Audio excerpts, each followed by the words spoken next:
Welcome back to online class में छात्र छात्राओं का हम हार्दिक अभिनंदन एवं स्वागत करते हैं। जैसा कि प्रिय छात्रों, हम आज विषय भूगोल के अंतर्गत हमने अध्याय 2 में आपको पढ़ाया गया था विश्व जनसंख्या वितरण, घनत्व और वृद्धि। यह पाठ काफी लंबा हो चला है। आज इसका आखिरी पॉइंट चल रहा है। देखेंगे आखिरी पॉइंट में कि जनसंख्या प्रवास के प्रभाव, जिसमें हमने आपको थोड़ा बताया था आर्थिक विकास, जनसंख्या के घनत्व में परिवर्तन, जनसंख्या के आयु पर प्रभाव। यहाँ तक हमने पिछले वीडियो में आपको बताया गया था। अब हम इसी के आगे चलेंगे।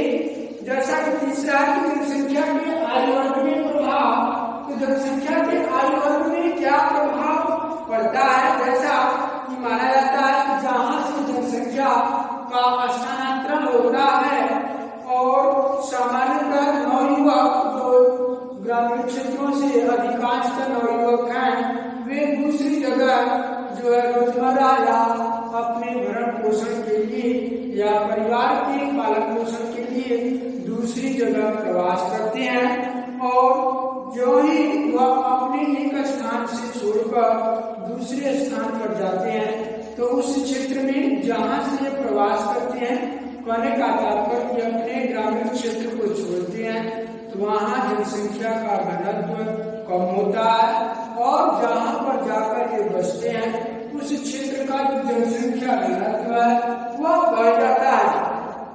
और नए देशों की जो संरचना है या जो नए देशों की स्थापना है, वहाँ अधिकांश नवयुवक ही जाकर बसते हैं। और देखा जाए तो देश में मानव शक्ति बढ़ जाती है और उस देश में जो आर्थिक विकास है वह काफी तीव्र गति से होता है।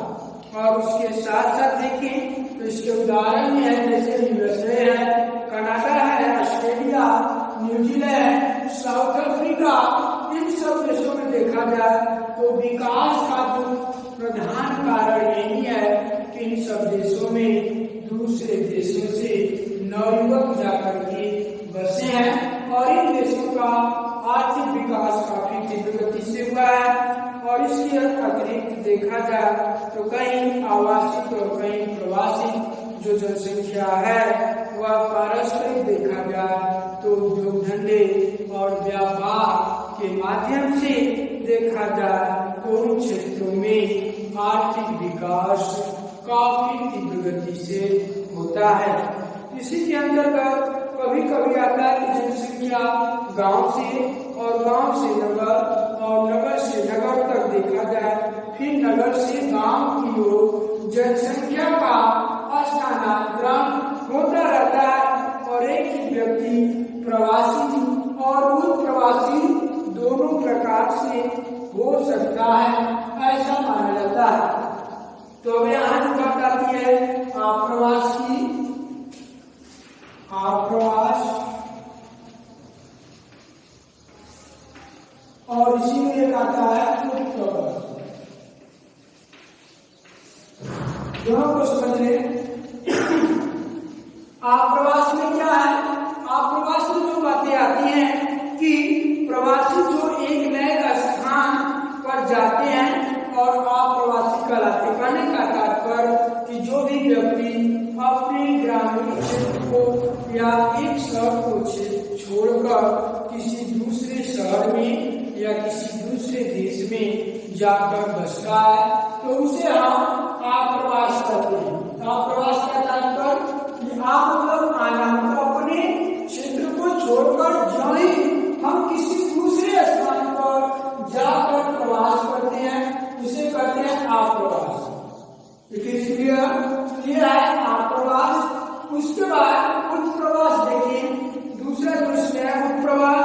तो जो प्रवासी जो किताबों में मिलता है, प्रवासी जो एक स्थान से देखा जाए तो बाहर चले जाते हैं, उत्प्रवासी कहलाते हैं।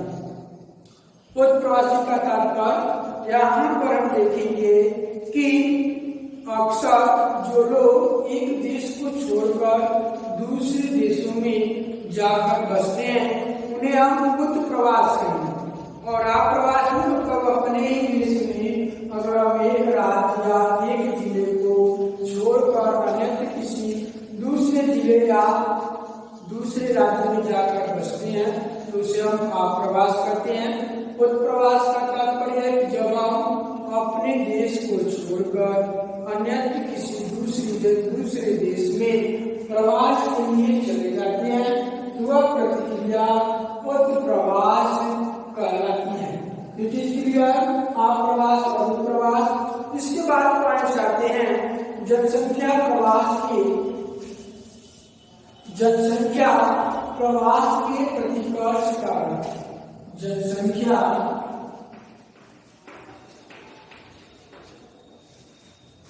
प्रवास की उत्कर्ष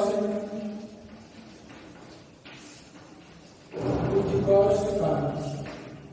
तो जनसंख्या प्रवास के उत्कर्ष कारक, और उसमें क्या आता है कि जो मानव की जो जीवन शैली है, जीवन शैली में कभी कभी निम्न दशाएं, राजनीति कभी उथल पुथल भी होता है राजनीतिक कारणों से, और प्रतिकूल जलवायु, प्राकृतिक जो आपदाएं हैं, महामारियां हैं, जैसे कभी कभी जलप्लावन हो जाता है, कभी कभी महामारी में आप देख रहे हैं वर्तमान में कोविड-19 फैला है, जैसा कि इस कोरोना महामारी के चलते आप देख रहे हैं कि पूरे विश्व की अर्थव्यवस्था धराशायी हो गई है। जो व्यक्ति जहाँ है वो वहीं पर पड़ा हुआ है। तो ऐसी जो महामारियां कभी सदी में एकाध बार आती हैं, इस महामारी के कारण बड़े पैमाने पर जनसंख्या का प्रवास एक स्थान से दूसरे स्थान पर होता है। तो वहीं पर सामाजिक आर्थिक पिछड़ापन के कारण लोग एक स्थान को छोड़कर दूसरे स्थान पर चले जाते हैं। और देखा जाए तो जनसंख्या के जो अपकर्ष के कारण है, जनसंख्या प्रवास के उत्कर्ष के जो कारण है, इसमें दो कारण आते हैं। एक है जनसंख्या अपकर्ष के कारण, जनसंख्या, इसमें पहला है जनसंख्या अपकर्ष के कारण जनसंख्या अपकर्ष के कारण। तो जनसंख्या अपकर्ष के कारण भी क्या है? उन्नत जीवन शैली। उन्नत का तात्पर्य कि जहाँ पर लोगों को पर्याप्त रोजगार के अवसर सुलभ हों और रोजगार के अवसर अच्छे हों, उस देश में शांति व्यवस्था, सुरक्षा जीवन यापन के लिए और संपत्ति की सुरक्षा, वहाँ अनुकूल और उत्तम जलवायु, उसके साथ साथ अन्य स्थान आने का तात्पर्य कि एक स्थान को छोड़कर या अन्य एक स्थान को छोड़कर दूसरे स्थान पर जाने के लिए देखा जाए तो मानव को अधिक आकर्षक बनाता है।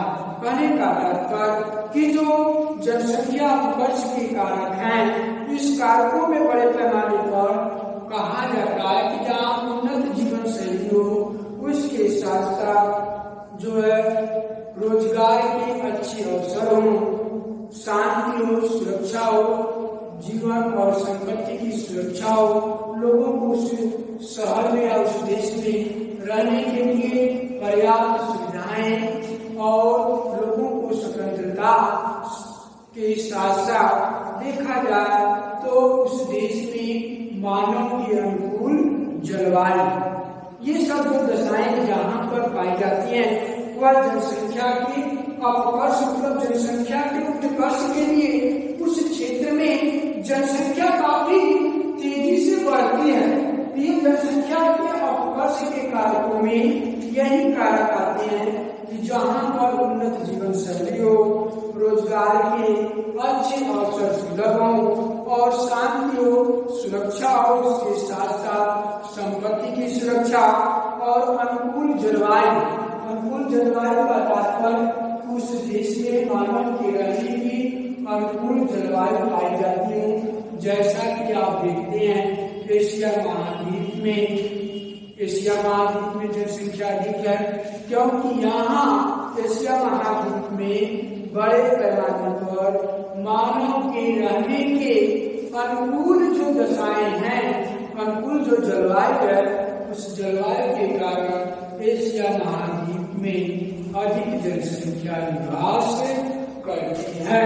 ये जनसंख्या के अपकर्ष के कारक माने जाते हैं। अपकर्ष का तात्पर्य यहाँ कि जनसंख्या वहाँ की गति से कैसे फैल रही है या जनसंख्या वहाँ की गति से कैसे प्रवास कर रही है या निवास कर रही है, यही है जनसंख्या के अपकर्ष कारक। और उसके बाद आता है जनसंख्या वृद्धि की प्रवृत्तियां। इसमें दूसरा है जनसंख्या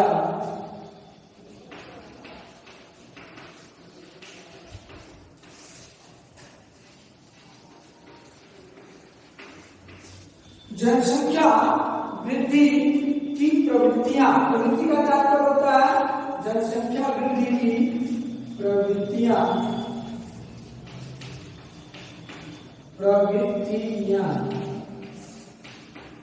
का तात्पर्य विशेषताओं से है।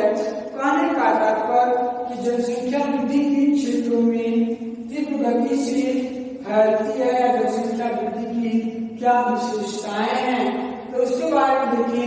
तो माना जाता है जनसंख्या वृद्धि की जो प्रवृत्तियां हैं, जैसे वर्तमान में पृथ्वी पर वर्तमान में करीब देखा जाए तो करीब 700 करोड़ से भी अधिक जनसंख्या हमारे इस भूमंडल पर, इस धरातल पर निवास कर रही है।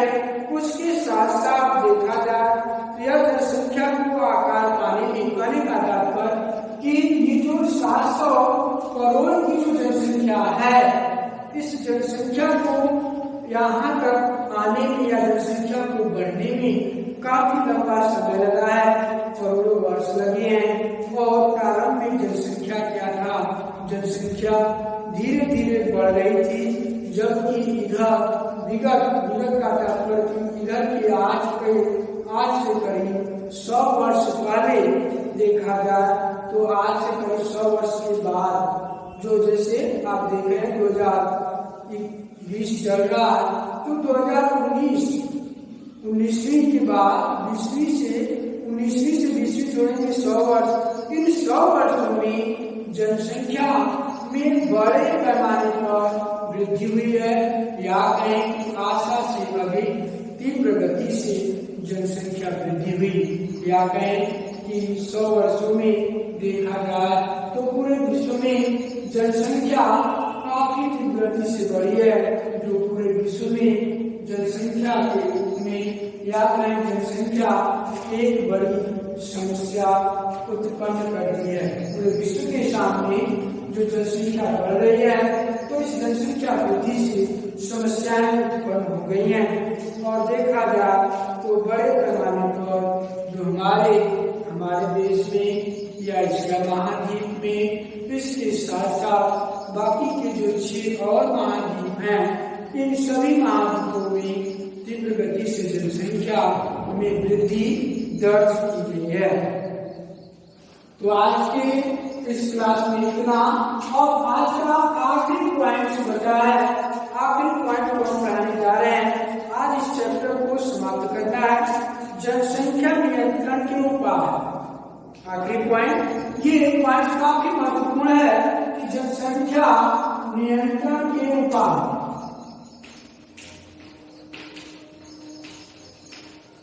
जनसंख्या नियंत्रण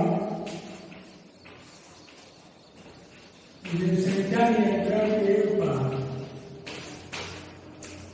मेरे प्रिय छात्रों, ये काफी महत्वपूर्ण है कि जनसंख्या नियंत्रण के क्या उपाय हो सकते हैं, या हमारे विश्व में देखा जाए तो बड़े पैमाने पर जो जनसंख्या की गति से बढ़ रही है, तो इस जनसंख्या की वृद्धि को रोकने के क्या उपाय हो सकते हैं, हम इसी पर चर्चा करेंगे।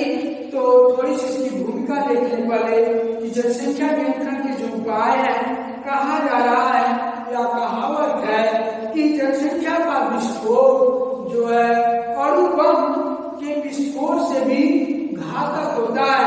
और क्योंकि अणु बम के विस्फोट का जो प्रभाव है वह क्षेत्रीय होता है।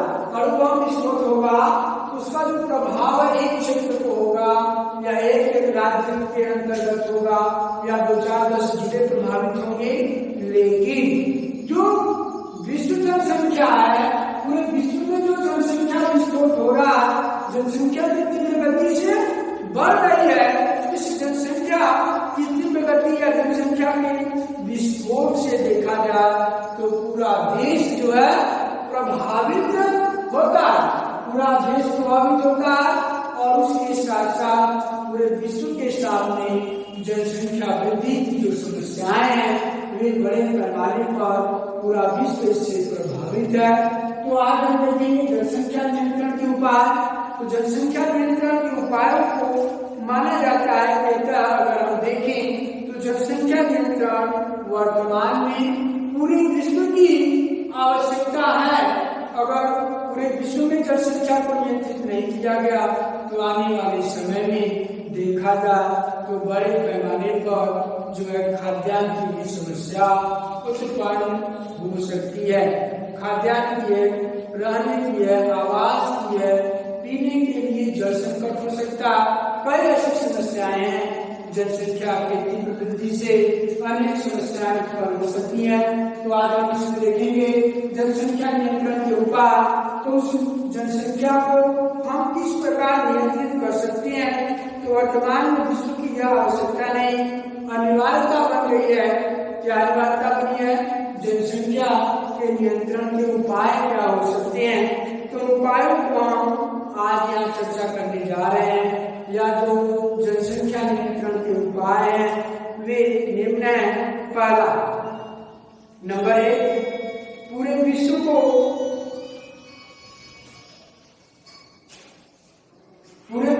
देखा जाए तो बड़े पैमाने पर पूरे विश्व के अंतर्गत विश्व के सभी देशों में शिक्षा का प्रसार किया जाए। पहला पॉइंट, विश्व के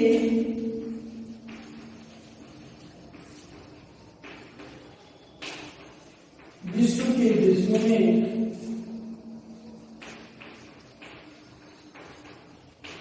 शिक्षा का प्रसार।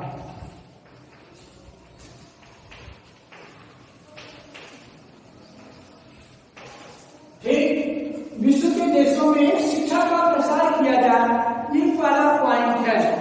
अब शिक्षा का विस्तार किया जाए या शिक्षा के विस्तार को बढ़ावा दिया जाए तो पहला पॉइंट यही है कि पूरे विश्व में देखा जाए तो शिक्षा के प्रचार प्रसार को काफी तीव्र गति से बढ़ाया जाए। और क्योंकि शिक्षित व्यक्ति जो होते हैं, जो व्यक्ति साक्षर होता है, उनका जो दृष्टिकोण है या उनके जो विचार हैं वो काफी दूरगामी होते हैं। कहने का तात्पर्य कि जो व्यक्ति शिक्षित साक्षर होता है वह जनसंख्या को नियंत्रित कर सकता है। जैसे वह अधिकांश का जो व्यक्ति शिक्षित या साक्षर, जैसे आप अपने देश में विदेशों में देखते हैं, जैसे जो बड़े बड़े डॉक्टर, इंजीनियर, वकील, अध्यापक हैं, वे व्यक्ति जनसंख्या को काफी नियंत्रित किए हैं या उनके परिवार में 1 या 2 संतानें हैं। कहने का तात्पर्य कि वे अधिक से अधिक बच्चों को पैदा नहीं करना चाहते, संतान 1 या 2 ही होनी चाहिए। आज के नए दौर में ऐसा प्रोसेस हो गया है कि छोटा परिवार सुखी परिवार जो कहा जाता है। तो विश्व के देशों में शिक्षा का प्रसार किया जाए। इसके साथ साथ देखा जाए तो शिक्षित व्यक्ति जो होते हैं वे जो धार्मिक अंधविश्वास है और रूढ़ियां हैं, परंपराएं हैं, विचार हैं, इन सब पर जो अंधविश्वास है, शिक्षित व्यक्ति इन सब पर विश्वास नहीं करता। वह आज की वैज्ञानिक पद्धति के अनुसार या वैज्ञानिक दृष्टिकोण के अनुसार जो हमारा रहन सहन जीवन का स्तर है उसको ऊंचा उठाने के लिए छोटा परिवार और सुखी परिवार का जो मंत्र दिया गया है वही सबसे सफल है। जनसंख्या को नियंत्रित करने में विश्व के सभी देशों में व्यापक पैमाने पर शिक्षा का प्रचार प्रसार किया जाए, क्योंकि अगर शिक्षा का प्रसार प्रसार किया गया तो इससे बड़े पैमाने पर जो धार्मिक अंधविश्वास, रूढ़ियां, परंपराएं जो वर्तमान में विद्यमान है, इन सब में जो शिक्षित व्यक्ति होते हैं वे इन सब पर विश्वास नहीं करते हैं। वे वैज्ञानिक दृष्टिकोण पर अधिक ध्यान देते हैं, जिससे जनसंख्या को रोका जा सकता है। उसके बाद दूसरा पॉइंट है कि विवाह की उम्र 21 वर्ष से बढ़ा करके 24 वर्ष किया जाए। विवाह की आयु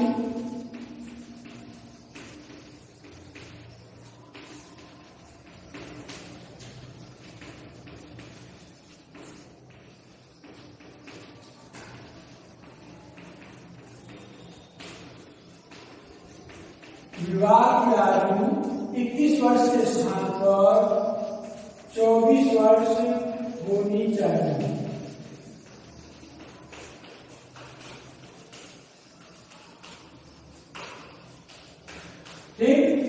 कहने का तात्पर्य दूसरा जो पॉइंट है नियंत्रण करने में, जनसंख्या को हम किस प्रकार नियंत्रित कर सकते हैं। जनसंख्या को नियंत्रित करने में विवाह की जो आयु है 21 वर्ष के स्थान पर 24 वर्ष कर देनी चाहिए। कहने का तात्पर्य कि अगर हम जो 3 वर्ष है 21 वर्ष की जो आयु भारत सरकार ने और विश्व के अन्य देशों में जो माना गया, 21 वर्ष के स्थान पर अगर हम 24 वर्ष विवाह की आयु करते हैं तो 3 वर्ष का जो वर्ष हम बढ़ा रहे हैं, इससे भी हम जनसंख्या को काफी हद तक नियंत्रित कर सकते हैं, क्योंकि इसके लिए कुछ समय के लिए जो संतान उत्पत्ति है या बच्चों की जो संख्या है उसमें कमी लाई जा सकती है। दूसरा पॉइंट है विवाह की आयु 21 वर्ष के स्थान पर 24 वर्ष कर देना चाहिए। तीसरा है परिवार का जो राष्ट्रीय मापदंड है वह 2 बच्चों का होना चाहिए। तीसरा जो पॉइंट है कि परिवार का राष्ट्रीय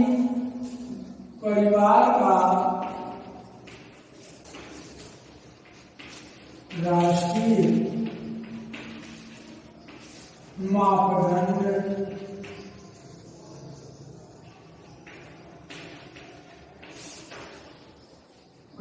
परिवार का राष्ट्रीय मापदंड जो है 2 बच्चों का होना चाहिए। 2 बच्चों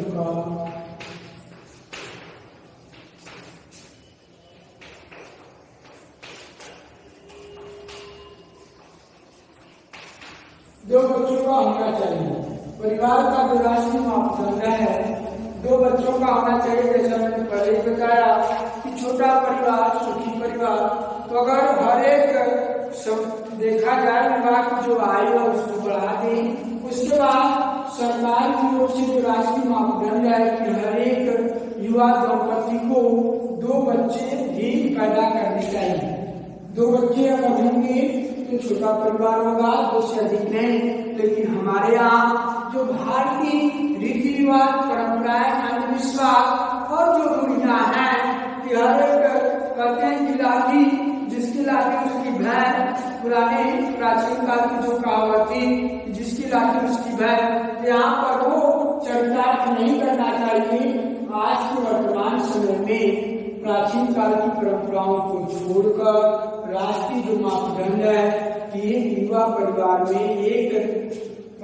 में 2 बच्चे होने चाहिए, 2 से अधिक नहीं। क्योंकि 2 बच्चे हैं तो 2 बच्चों की परवरिश आसानी से की जा सकती है, और 2 से अधिक है 4, 6, 10। किसी को आपने सुना होगा कि 10 बच्चे हैं, 8 बच्चे हैं, तो उसमें काफी कुछ समस्याएं होती हैं। उन बच्चों के भरण पोषण के लिए, उनको भोजन के लिए, उनके कपड़े के लिए और उनको शिक्षित करने के लिए जो माता पिता हैं उन पर बहुत अधिक भार पड़ जाएगा। इसलिए जो मापदंड है राष्ट्रीय मापदंड 2 बच्चों का होना चाहिए।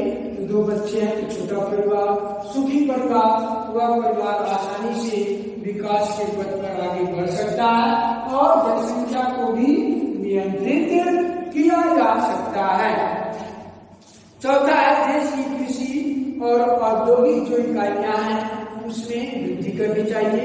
आप देख रहे हैं कि कृषि के अंतर्गत जो नए नए किस्म के बीज, उन्नत किस्म के बीज हो गए, नए नए यंत्र आ गए और नए नए रासायनिक खादों का प्रयोग करके जो कृषि की उत्पादक क्षमता उसको काफी तीव्र गति से बढ़ाया गया। उसके साथ साथ हमारे देश में जो औद्योगिक इकाइयां होने का तात्पर्य कि देश में बड़े पैमाने पर उद्योग धंधे, कल कारखानों को बढ़ावा दिया जाना चाहिए, जिससे जो जनसंख्या है उस जनसंख्या को रोजगार के अवसर मिले और रोजगार के अवसर के साथ साथ उनका भरण पोषण हो सके, जिससे देश का भी विकास हो और जनता का भी भरण पोषण हो सके और जनता भी अपना जीवन खुशहाल पूर्वक व्यतीत कर सके। ये जनसंख्या नियंत्रण में चल रहा है। देश की कृषि और औद्योगिक जो इकाइयां हैं उसमें वृद्धि करना चाहिए, जिससे राष्ट्र के उत्पादन में भी वृद्धि हो और प्रति व्यक्ति आय भी बढ़े और लोग भौतिक सुख की प्राप्ति भी कर सके। पांचवा है कानून बनाकर अपराधियों को, पांचवा काफी महत्वपूर्ण है कि अपराधियों को देखा जाए तो अपराधियों के लिए कानून बनाकर उन्हें अवांछित व्यक्तियों का बंध्याकरण कर देना चाहिए, जिससे उनकी प्रजनन शक्ति कम हो सके। ये पांचवा पॉइंट है। पांचवें पॉइंट के बाद छठा है विश्व के सभी ग्रामीण और शहरी इलाकों में देखा जाए तो विश्व के सभी ग्रामीण इलाकों में जो है शहरों की अपेक्षा जन्म दर अधिक है, उच्च जन्म दर या जन्म दर अधिक है। इसलिए नगरीय जनसंख्या में वृद्धि करके जन्म दर को कम करना चाहिए। कहने का तात्पर्य कि ग्रामीण क्षेत्रों की जनसंख्या में कमी होना चाहिए और नगरीय जनसंख्या में वृद्धि करके जो है नगरीय जनसंख्या में वृद्धि करके जन्म दर को कम करना। कहने का तात्पर्य कि नगरों में बड़े पैमाने पर जनसंख्या को बसाना चाहिए और जनसंख्या अगर नगर में निवास करती है तो वहां पर जन्म दर कम होगा, क्योंकि शहरों में व्यक्ति के जो आय व्यय हैं वे काफी लंबे चौड़े हो जाते हैं और जो लोग शहरों में रहते हैं वे उनका परिवार काफी छोटा होता है, तो जिससे नगरों में व्यक्ति रह रहे हैं तो वहां जनसंख्या कम होगी, अधिक से अधिक जो संतानें नहीं होती हैं। कहने का तात्पर्य कि नगर की जो जनसंख्या है वह ग्रामीण क्षेत्रों से अधिक जागरूक, अधिक शिक्षित और अधिक बुद्धिमान है। कहने का तात्पर्य इसलिए छठे को बनाया गया विश्व के सभी ग्रामीण इलाकों में शहरों की अपेक्षा उच्च जन्म दर है। कहने का तात्पर्य कि ग्रामीण क्षेत्रों में संतानें अधिक उत्पन्न होती हैं और नगरों में कम, जबकि नगरीय जनसंख्या में वृद्धि करके जो है जन्म दर को कम कर देना चाहिए। सातवां है परिवार नियोजन। परिवार नियोजन का जो कार्यक्रम है उसको प्रभावी रूप से संचालित होना चाहिए और जिसमें प्रत्येक जो दंपति हैं, पति और पत्नी हैं, इनको दंपति कहा जाता है। इन दंपतियों को जो है इस परिवार नियोजन को अपनाकर जो है जन्म दर में कमी करें, इसके लिए निम्न उपाय किए जाते हैं। परिवार नियोजन के कार्यक्रम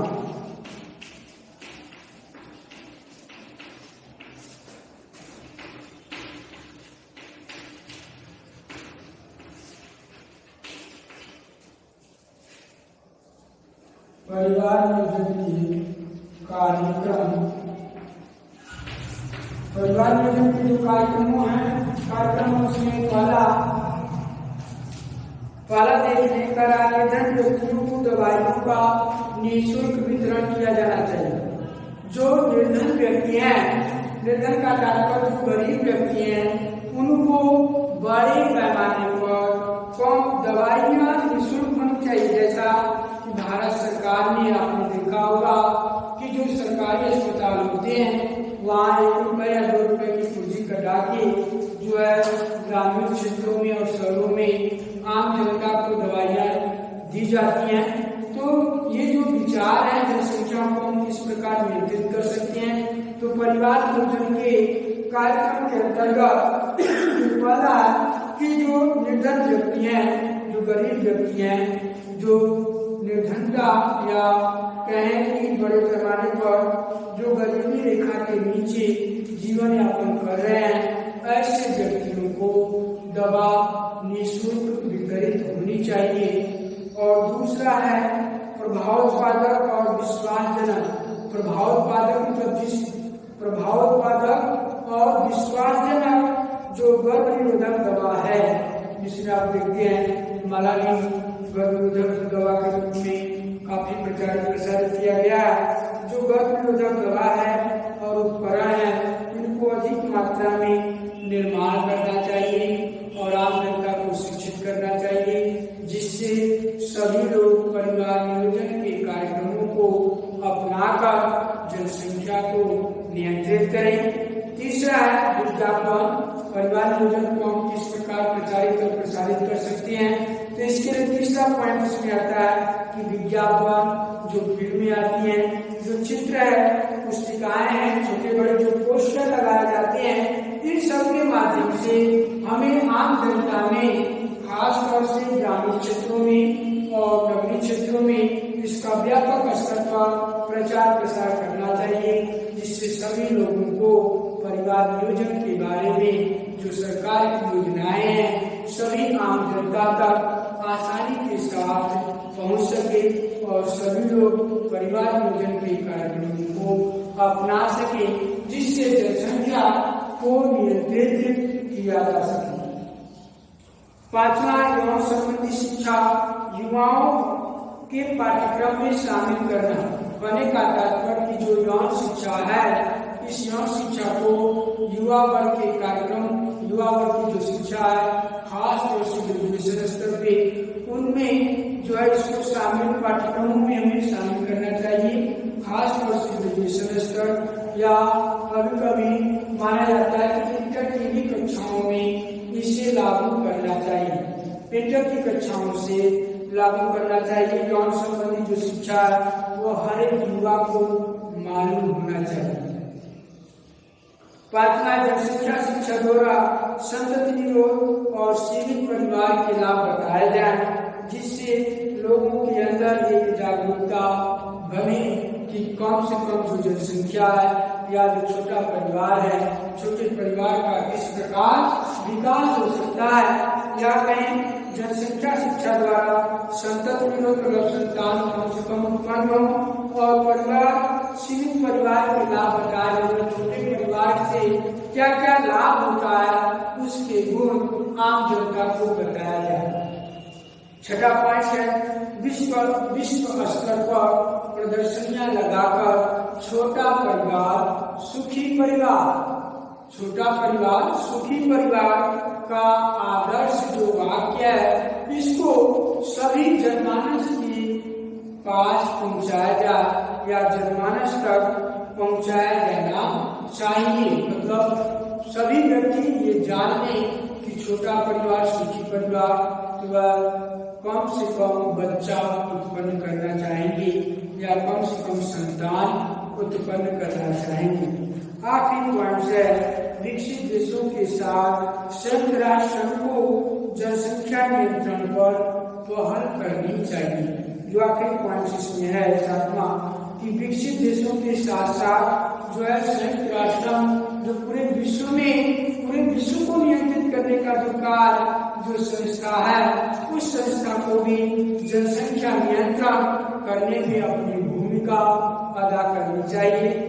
आखिरी पॉइंट है जनसंख्या नियंत्रण पर देखें तो संयुक्त राष्ट्र को भी पहल करनी चाहिए, जिससे पूरे विश्व में जनसंख्या को नियंत्रित किया जा सके। तो आज के इस पाठ में जो पाठ पूरा अध्याय तो काफी लंबा चला, करीब करीब एक हफ्ते तक के वीडियो बना है। इस पाठ पर विश्व जनसंख्या वितरण घनत्व वृद्धि, इसके अंतर्गत आपने देखा जनसंख्या प्रवास के प्रभाव, उसके साथ साथ बहुत महत्वपूर्ण है जनसंख्या नियंत्रण के उपाय।